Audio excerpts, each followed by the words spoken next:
ಯೆಹೋವನೇ, ಚಪಲ ಚಿತ್ತರನ್ನು ದ್ವೇಷಿಸುತ್ತೇನೆ, ನಿನ್ನ ಧರ್ಮಶಾಸ್ತ್ರವನ್ನು ಪ್ರೀತಿಸುತ್ತೇನೆ. ಸೋಮವಾರ 11 ಮೇ 2026 ಇಸ್ವಿ. ಈ ದಿನದ ವಾಕ್ಯ ಧ್ಯಾನಕ್ಕಾಗಿ ನಾನು ಆರಿಸಿಕೊಂಡಂಥ ವೇದ ಭಾಗವು ಧರ್ಮೋಪದೇಶ ಕಾಂಡ 1ನೇ ಅಧ್ಯಾಯದ 27ನೇ ವಚನ. ಯೆಹೋವನು ನಮ್ಮನ್ನು ಐಗುಪ್ತ ದೇಶದಿಂದ ಬರಮಾಡಿದ್ದು ಹಗೆತನದಿಂದಲೇ. ಆತನು ನಮ್ಮನ್ನು ಸಂಹರಿಸಬೇಕೆಂದು ಅಮೋರ್ಯರ ಕೈಗೆ ಒಪ್ಪಿಸುತ್ತಾನೆ ಎಂಬುವಂಥದ್ದೇ. ಕರ್ತನಲ್ಲಿ ಪ್ರೀತಿಯುಳ್ಳ ದೇವಜನರ ಶುಭೋದಯ.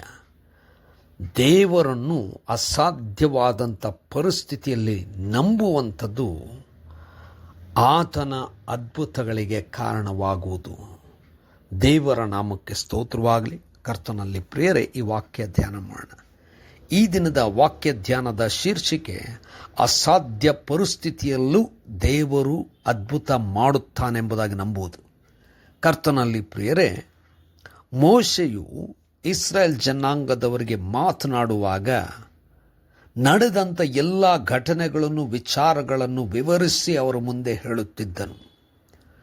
ಈ ಒಂದು ಸಂದರ್ಭದಲ್ಲಿ ಇಸ್ರಾಯೇಲ್ ಜನರನ್ನು ದೇವರು ಅದ್ಭುತಕರವಾಗಿ ಆ ಫರೋಹನ ಕೈಯಿನಿಂದ ಐಗುಪ್ತ ದೇಶದಿಂದ ಬಿಡಿಸಿ ಅರಣ್ಯದ ಮಧ್ಯದಿಂದ ನಡೆಸಿ ಕಾನಾನ್ ದೇಶಕ್ಕೆ ಸೇರಿಸುವಂಥ ಸಂದರ್ಭದಲ್ಲಿ ಅಮೋರ್ಯರು ಇದ್ದಂಥ ಸ್ಥಳವನ್ನು ನೋಡಬೇಕೆಂಬುದಾಗಿ 12 ಗೂಢಚಾರರನ್ನು ಕಳಿಸಿದಾಗ ಅವರು 40 ದಿವಸ ನೋಡಿ ಬಂದು, ಇದು ಒಳ್ಳೆಯ ಸ್ಥಳವೇ, ಅದ್ಭುತವಾದಂಥ ಭೂಮಿಯೇ, ಫಲಿಸುವಂಥದ್ದು ಹೌದು, ಆದರೆ ಅಲ್ಲಿನ ಜನರು ನಮಗಿಂತಲೂ ಬಲಿಷ್ಠರು, ನಾವು ಖಂಡಿತವಾಗಿ ಗೆಲ್ಲಲಿಕ್ಕೆ ಸಾಧ್ಯ ಇಲ್ಲ ಎಂಬುದಾಗಿ 10 ಜನರು ಹೇಳಿದಾಗ ಇಸ್ರಾಯೇಲ್ ಜನರು ನಂಬಿದರು, ದೇವರ ಮೇಲೆ ಗುಣಗುಟ್ಟಿದರು.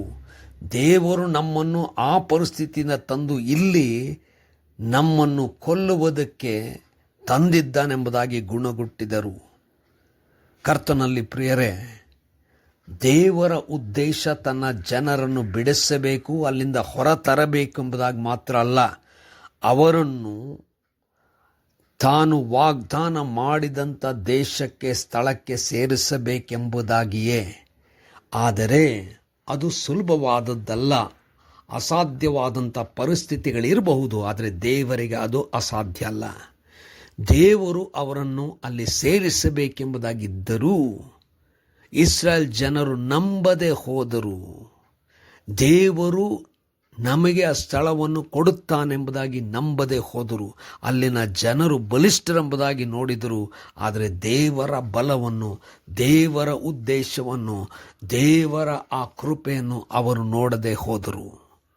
ಅದಕ್ಕೆ ಅವರು 40 ವರ್ಷ ಅನುಭವಿಸಬೇಕಾಯಿತು.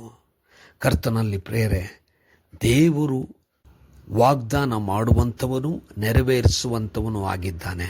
ನಂಬೋಣ, ನಿರೀಕ್ಷಿಸೋಣ.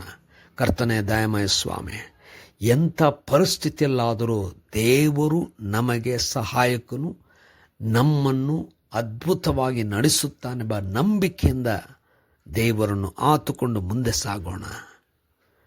ಕರ್ತನೇ, ಪ್ರಾರ್ಥನೆಯನ್ನು ಕೇಳು. ಯೇಸುವಿನ ನಾಮದಲ್ಲಿ ಪ್ರಾರ್ಥನೆ ಬೇಡಿದೆವು ತಂದೆಯೇ, ಆಮೆನ್.